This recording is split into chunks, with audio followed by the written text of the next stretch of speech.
Now, moving on to our fourth section, that is the sternoclavicular dislocation.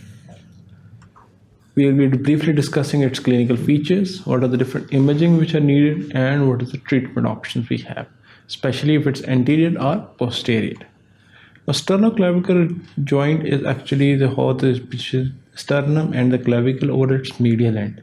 Usually, dislocation is very common with the fractures of the medial one-third of the clavicle.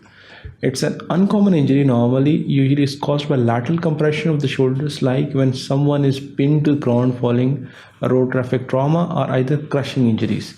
Usually the most common is either the medial third fractures are associated with, if it's not associated with medial one-third fractures, this may lead to anterior posterior dislocation of the sternoclavicular joint. Mechanism injury, as I've told you, is mainly over when the shoulder is impinged onto the thoracic cage. Either there's anterior dislocation, which is common in the posterior and it's usually less severe, or it's not of a more of a problem. Why? Because the skin on the outside only is going to impinge on the skin and it's going to look bad, but cosmetically. But posterior dislocation is less common, but it's more problematic because there's trachea lying behind it and it can press on the trachea at times as well. Now coming to the clinical features. Clinical features include prominent bump over the sternoclavicular joint, especially if it's an anterior dislocation. It may be associated with cardiothoracic complication. If it's a posterior dislocation, it may be impinging on the mediastinal structures or vital structures. This could be discomfort, especially with the breathing. When it's posterior sternoclavicular dislocation is pressing on the clavicle, the discomfort of the breathing could be marked at times. There may be associated venous congestion of the neck and the arm, and circulation of the arm may be compromised as well, especially if it's impinging it on some major vessels. Coming to the imaging, what are the different types of images which can be done? The first and foremost are the X-rays, and the next is the CT. There is a special view for specially determining the sternoclavicular. If you see this view, this is a simple AP view. Although it's showing something wrong with on the right side, but we are not sure whether it's anterior or posterior. So there is a specific view called as serendipity view, which is a classically which is done for the sternoclavicular joint dislocation, and that is why, because we need to know whether it's anterior or posterior dislocation. Now, plain X-rays are difficult to interrupt. Special oblique views are helpful, and this is usually called as serendipity views. CT scan is the ideal method, and if you see it over here, this is probably CT scan will tell you exactly whether if this is the sternum, this is this, and if you can appreciate over here, the clavicle is coming back down. This is showing a posterior dislocation of the sternoclavicular joint.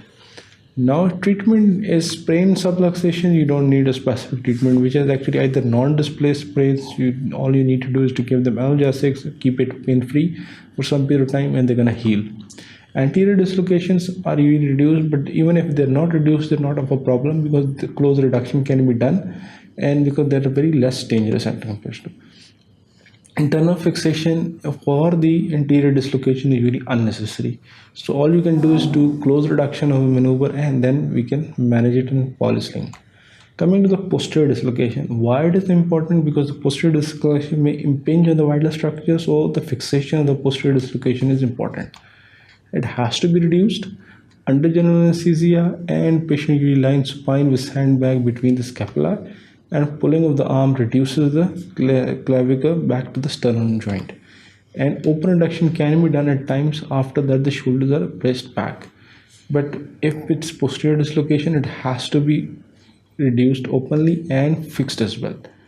In this section, we have briefly gone through the sternoclavicular joint dislocation. All those are very rare phenomena, may be associated with medial one-third of the clavicle fractures, and when there is medial one-third clavicle fractures, we must rule out associated sternoclavicular joint dislocation.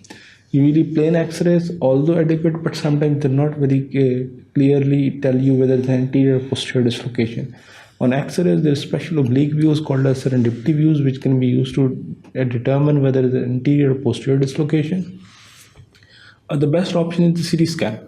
And CT scan exactly pinpoints with a 3D reconstruction whether it's anterior or posterior dislocation or not. Then what's important is if it's a dislocation, it has to be reduced. And the first and foremost is always the close reduction. With anterior cross reduction, you do not need fixation. With posterior dislocation, you not only need reduction, but also fixation as well. And usually it's open reduction internal fixation of the posterior dislocation in form of staples, in form of plates, or in form of pins as well. Thank you very much. Keep watching sqadia.com.